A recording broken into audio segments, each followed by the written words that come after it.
All right. Welcome to Dear Katie, where I answer your questions about social media. If you have a question, head over to dearkatie.leaders-online.com and it just might be covered in an upcoming video. And then to make sure that you stay up to date on Dear Katie, subscribe to my newsletter at leaders-online.com/blog. So if you're here watching live, be sure to let us know where you're tuning in from. And if you're on replay, comment replay. Let us also know where you're tuning in from. This week, we have two great questions. And the first I'll be answering in my Saturday newsletter. That question is, I recently started my firm and would love your suggestions on what to prioritize first when it comes to marketing. There's so much to do between websites, social media, and all other things. Where do I begin? This is a great question. So if you want to find out my recommendation, just make sure that you're subscribed to my newsletter. Again, that's leaders-online.com/blog. Now, for our second question, I'm so excited to introduce you today to a very special guest. His name is Terrell Turner. And if you've not met Terrell Turner before, I would be shocked. He is everywhere online, creates the best content. He's a firm owner. And in addition to doing all of this, he's the creator and host of Business Talk Library, a platform that was born out of a desire to help struggling business owners. So he brings over a decade of experience from running Fortune 500 business segments to helping startups. So Terrell, thanks so much for being here today. Hey, thanks for having me. Are you ready for the question? I am. I will say before we jump into the second question, I will say that first question, that's a really, really good question. I'm looking forward to your Saturday newsletter because I think that's one that even when you're starting the firm, it comes up. And even after you've been running it for some time, like every new phase, that question becomes relevant. So I'm looking forward to your answer on that one. Yeah, there's so many marketing strategies too. It can be a lot to unpack. hmm Absolutely. All right, so we've got Terrell on here. And the second question that I received this week is, I'm thinking about starting a podcast. Am I too late to the game? There are so many podcasts and I see new ones coming out all the time. So do you recommend starting a podcast? And if so, what's the best way to get started? Recording, technology, and oh my. So Terrell, is it too late to start a podcast? I would say it is absolutely not too late to start a podcast. I mean, I think there's so much potential for podcasts because I do think sometimes we tend to look and see like, oh man, there's so many podcasts that are out there. But there's still space for more podcasts. I mean, because when you think about it, like, a lot more people are starting to listen to podcasts, and a lot of people are finding that it's easier to listen to things while they're doing other things. So it's like there's a growing need for more audio content. Yeah, I agree with that. That's one of the reasons why I listen to so many podcasts is like I can do it while I'm doing something else, like driving at the gym. It's just easy and quick. And I find that also I like the content. It's super to the point, like versus listening to an audio book. It's sometimes I find the podcast that can keep my attention better. Absolutely. And when people ask that question, I tell them to, think about it this way. It's like when you think about movies, like there are already a ton of movies out there.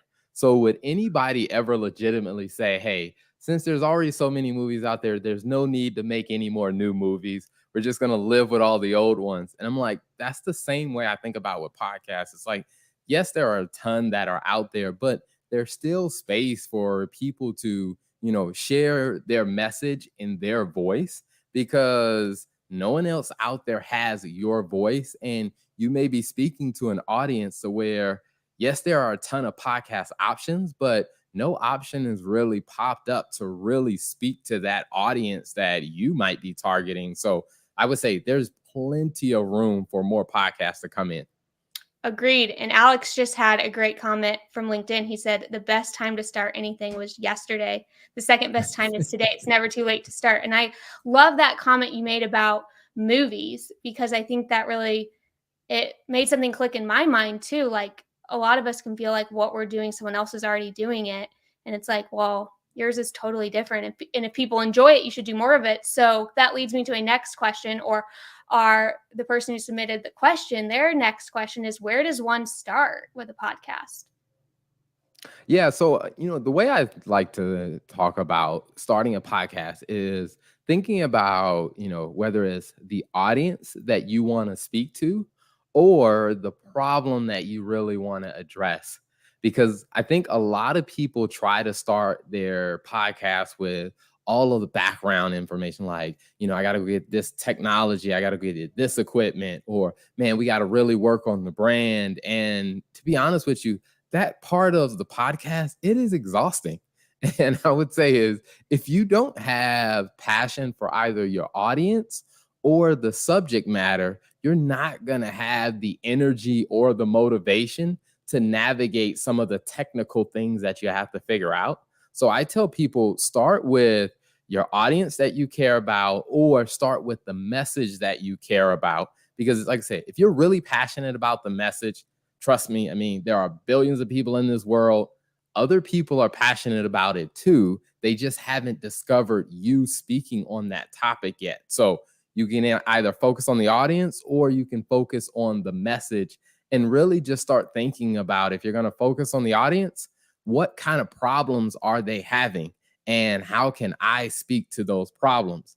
If you're going to start with a problem that you're passionate about, then that is even easier because you can just start sharing your thoughts about that particular problem, or some solutions that you may have come across that impact that problem. And I think if you start there, you give yourself a much better chance of being successful.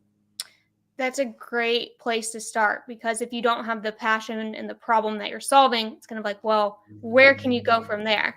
So someone actually, unfortunately, I cannot see their name, but on LinkedIn right now, they asked about acquiring listeners for your podcast. And Terrell, for anyone who doesn't know, how many podcasts do you currently host? And then maybe walk us through how you get listeners for all those various podcasts. So I would say right now I am only hosting two with a third one in the works. Only two. And a lot of it came because when some people start a podcast, they think like, oh man, I need to have thousands and thousands of listeners, and I'm like, I don't believe that is the truth. And because it's something I read a book, I think it was Seth Godin said, it's like you're looking for like that, what is the minimum number of customers or audience that you need to make this a viable reality. And I will say, when I started my accounting firm, like, and we started a podcast to kind of help, drive business. I mean, we made about $80,000 in revenue with less than 1,000 listeners or subscribers to our content. And for me, I was like, you know what? That seems like a good deal. Now Yeah. I know others who have, tens of thousands of listeners, and they're not really making much money because I think it really comes down to focusing on, your strategy of what you're trying to do. Now, to answer the question that was asked about how do you acquire listeners, I think this is where you have that option. If you have a lot of excess money, you can go the route of just, broadcasting, promoting, and you can spend a lot of money on the marketing, getting the word out there. I will say for most people, that's a very risky route because there's so much competition out there. Unless you have, I mean, just like a ton of money, a ton of budget to really go that route, I would probably use more of the organic and kind of the scrappy kind of route, which is what we did. Like when I started my podcast, we had 0 listeners. And so one of the things that I did is I started an interview style show of just interviewing other people who had interesting stories. And so afterwards, they would share it with their audience and I would share it with a couple people that I knew. And we kind of, built slowly over time. And each guest that I had on, let's say, if each guest brought in, let's say, told 5 to 10 people about the podcast. So when you think about that, starting off, it starts really small. But let's say, if each guest is telling 10 people and you've had 10 guests on, like, you're going to progressively grow your brand a bit more. And I think usually after you get over, let's say, like 1,000 listeners, the growth starts happening much more exponentially because more people start sharing it. So more people are seeing it. You're showing up in the feed a lot more. So you start growing at a much faster rate. Yeah, that compounding effect is huge. And I think you brought up a really great point about bringing on guests and how they share, because it's like you can work with other people who already have, a different audience, and you don't have to build one by one if you can do a kind of a one to many approach by utilizing guests and other people. So that's a great strategy. Now, if you could you take us through kind of your process from ideation of a topic that you're going to talk about to actually recording it, and then how do you get it so it's ready to actually be live and where people can listen to it? Yeah, so I'll take one of my podcasts that I do. So the podcast I do that has guests on is called Law Firms and Finance, because my accounting firm, we focus on providing bookkeeping, CFO services for law firms. So that's why we started the show, is to talk to law firm owners and those in the legal industry. And so the way we kind of go about it is, we think about what are some of the topics or some of the questions that law firms are asking. What are some of the common, issues that they're having? Now, prior to Chat GPT, we would just go into Google and I would just type in, what are some of the business questions that lawyers have? Or what are some of the questions or issues that law firms are struggling with? And we kind of look at some of that list. And then also, what I would do is look at some of the popular, let's say, magazines within the legal industry. What kind of topics were being, what was the cover article about? Like, what were, because usually that gives you an idea of like, hey, if this is on the cover page, this is probably pretty important to the people who read this publication. And so that was our way of kind of grabbing some titles or some topics to say, hey, these are really important things. And then what we also did is we go to like LinkedIn and Facebook and we'd see, okay, what lawyers are talking about these topics, or what people in the legal industry are talking about these type of topics. And those were the people that I would reach out to and say, hey, we've launched a podcast called Law Firms and Finance. We would love to have you on as a guest to talk about your story and what you're passionate about and how people can find you online. And not everybody's going to say yes, but most of the people ended up saying, yeah, I'll be on as a guest, because they were looking for a place to share their storylines. And so that's kind of the process we started going pre-Chat GPT. Now with Chat GPT, I mean, it becomes a whole lot easier Yeah. because then you can type in like, yeah, like I'm working on this interesting project that we're gonna do of building out a chat bot, a truly virtual CFO via a chat bot. And so I'm Wow. like, okay, all right, I'm gonna have to program it with a lot of data. So I just went to Chat GPT and said, all right, what are the top 50 questions that law firm owners are asking? And it gave me a list of 50 questions. I now have 50 different options of topics to talk about. And I think like, technology like ChatGPT makes it a lot easier to be able to come up with different topics and ideas. Yeah, no, it totally does. But I feel like people are worried, at least in the marketing and content creation space, that's going to take over. And I think the ideas are great that it can come up with, but like where the real value lies, and like with, in your content, your podcast, this chat bot that you're creating, it's like you now have that expertise that you can take. Okay, I know this question, but like I can provide perspectives and unique insights that maybe the chat bot wouldn't be able to do. Absolutely. I totally agree. I mean, because I tell people all the time is that, a chatbot, even, before chatbots, I mean, Google could come up with different topics or different titles, but Google nor ChatGPT or any other large language AI model, they cannot replicate your style or your swagger or Yeah. your voice. And so I always tell people is, use those tools to come up with the topics and the ideas. But what people really, really want is they want your style, they want your delivery. And I think if you really start looking at it that way and say that, hey, your style is the unique piece that you bring to the content, and people gravitate to people and they gravitate to, hey, what style do I like? What type of personalities do I gel well with? When you can add your personality to the content, I think that's when you're going to have a huge winning strategy.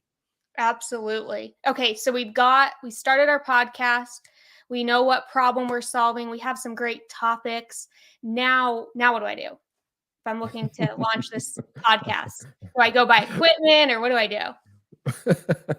So I will say, I started off, making my podcast and the content, actually using my cell phone. I for a lot of the content early on, and this was like the Samsung. I think it was like 7 at the time.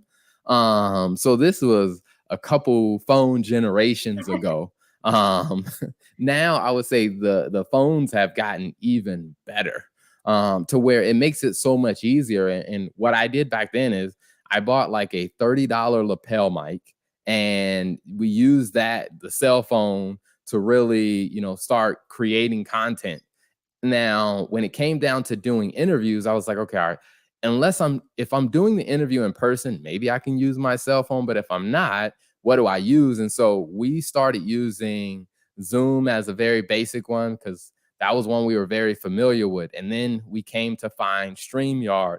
Now we record all of it via StreamYard. And like I said, the mic that I'm using it's an Amazon basic mic. It's not a very fancy mic at all. I think it was like less than $50 for this mic. And then we're using a webcam. And then I just grab make sure you have headphones, because it helps, block out any sound distortion. But with those basic setups, I think you can do a lot of great things and create some amazing content to really start, filming some great conversations and just making some awesome content with a very basic spending budget. So people don't need to worry about running out and spending thousands of dollars on equipment. Is that right? I would definitely agree with that statement. And I will say, it will be very tempting to go out and buy the latest and greatest gadgets. I own several DSLR cameras. I don't actually use them. I do own several more expensive microphones. I don't actually use them. At one point, I bought a pretty decent sized soundboard. I don't actually use it because I'm not mixing sound. I mean, all of that stuff is sitting in a shelf somewhere. And it's like I bought all these fancy tripods. And I remember I bought this remote control tripod that has a sliding scale on it, so you can get different angles on your footage. And I'm just like, it's still sitting in a bag and it's somewhere in the closet.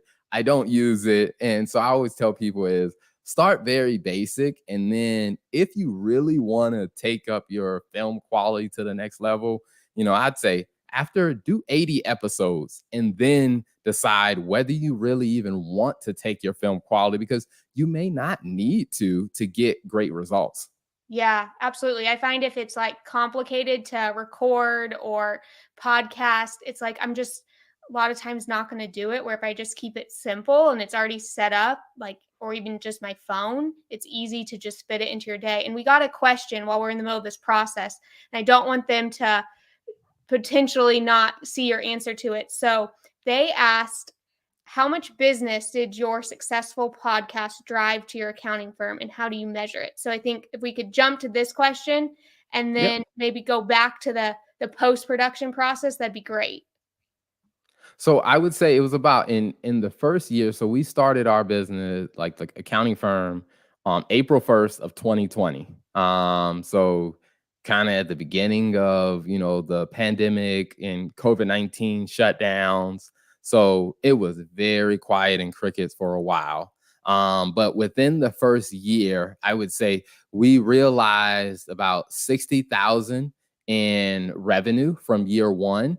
And a lot of those contracts were recurring. So that led into a little bit more than 80,000 in year two. Now, I will say after year two, I really stopped keeping track of like, where these customers came from because our content shows up in so many different places. And a lot of times what I saw was a person that I had on the show as a guest, they either talked to someone else and recommended someone to us. So I was like, do I consider that to come from the podcast, or is that just the nature of relationship and working together and stuff like that? So I mean, if I had to say directly from the podcast, I know for sure is about 80K. And like I said, a lot of that has just been recurring and carried over, year after year. So 80K, I can definitely tie to the podcast. The rest of it has been kind of indirectly tied to the content in the podcast. Yeah, it's hard with content because you never know like what actually got someone to take that next step. I don't know if you see the same with your podcast, but all of people reach out and they're like, "Hey, I've been following you for 4 years." And you're like, "Okay, it was not just a particular post that got you to reach out." So it's definitely a long game. So for those listening, if Terrell hasn't convinced you that podcasting can definitely add revenue to your firm, then I don't know what will. But okay, we've got our topic. We've got some ideas. We know we don't need to spend a lot of money on equipment. So now that I've recorded the episode, what's that process look like for you to actually now publish your episode? Yeah, so I would say start off very basic, because if you're using, let's say, something like StreamYard, you can actually do some trimming and some editing in StreamYard to where, let's say, if there's something you messed up at the end or something you messed up at the beginning, you can kind of trim that out. Now, if there's things that you want to take out, like in the middle, you're probably going to need a different editing software. Like the easiest one we found was we use Camtasia, and we still use it to this day. And I would say when we first started the podcast for like the first year and a half, I did, between my wife and I, we did the editing ourselves. So it wasn't something, and that is not our background. So it wasn't something that was complicated for us to figure out. Now, I will say we spent a lot of time in the editing process early on. And looking back on it, I would say we probably spent about 45 minutes to maybe in a little bit over an hour to edit like a 30-minute conversation or a 25-minute conversation. Now with our process, we can probably get the core editing done in about 15 minutes. Wow. And a lot of that came down to making some simple changes in how we actually record. Like one of the longest parts about editing is like I meet a lot of people who want to take out all the ums and the uhs and the verbal pauses. And I always tell people is that, some of the most popular podcasts out there, whether you love or hate Joe Rogan, if you ever listen to an episode of his, there's a lot of ums and uhs in there. And so I always tell people is that really going to drive people away? Or people going to be like, oh, well, they said 3 times, I'm no longer listening to this podcast? Most people aren't going to be that way. So if it's not at an extreme level, I would say if it's kind of normal conversation, I would say don't invest so much time trying to perfect every aspect of it, because again, you don't know which episode is really going to connect well with the audience. So I would say is keep the editing to a limit. And also the other piece that took the longest was trying to find highlight clips that you can share on social media. Now, here's a tip, or I guess the secret to how we do it to make the editing 15 minutes. Every conversation that I have with anyone, I used to go back and search the entire interview looking for a great highlight clip. Now we stopped doing that. The very last question I'm going to ask you if you are ever on my show is, hey, we've had a lot of great conversation. if you were talking to someone else and you told them about the show, what would be your two big takeaways? That is going to be the highlight clip every time. And now we have a virtual assistant who does the editing. They know the last minute and a half is where I'm going to find the highlight so they can get to it very quickly and do the editing and get things produced very quickly. That's an amazing tip and one that I want to use myself. So thank you for that, Terrell. So wow, this is all great information. Is there anything you feel like besides that last tip that is like a little takeaway that people could use when it comes to getting started with their podcast quicker and not feeling so overwhelmed between the whole process, because it is a little bit overwhelming whenever you try something new that you've never done before? Yeah, I would say, I mean, I would give a reality check to the fact that when it comes down to finding guests to be on the show, it is not always as easy as you would think that it would be. Because when I first started off, it's like, oh, we're starting a podcast. We just go out and ask people to be on the show. We'll have people lining up. And then when you get in the fact that you're trying to manage schedules or find an open time on their calendar, your calendar. And there were several times where like I was literally stressed on Saturday night, like, oh my gosh, we got to release an episode on Wednesday and I don't have a guest yet. And I'm recording on Tuesday night, trying to edit last minute. And it really dawned on me. I was like, you know what? If I don't happen to have a guest this week, I'm familiar with the topic. I can just do a short solo conversation so the audience is still getting some quality content. It may not always be a interview with another person, but for me what that did is it took a ton of stress off, because when you're trying to navigate the scheduling of booking someone, finding time on their calendar, your calendar, finding time to make it work. And then also sometimes when you do get a guest on the calendar, some stuff comes up, maybe on your end, maybe on their end. And I would say is, be okay with doing some original content yourself, or maybe just saying, hey, here's a hot topic in the news related to, our podcast, and talk about it for, 10 minutes by yourself and thank people for tuning in. Until next week, that's your show. And I think that will help save a lot of people, because I do hear that, booking guests becomes a huge chore that turns a lot of people off. So I would say take the pressure off and don't make it complicated. That's great advice. So, one last question we've got from our guests here. We have the question: how did your dedication to your podcast affect your involvement in your accounting firm? Yeah, so my firm was pretty small, and still is fairly small. We have less than 6 people in the firm, so it's not like I can completely just detach myself from the I guess you say the execution of the work. But one of the things that it did is it forced us to have to really get some really good processes in our firm so the team could operate more independently.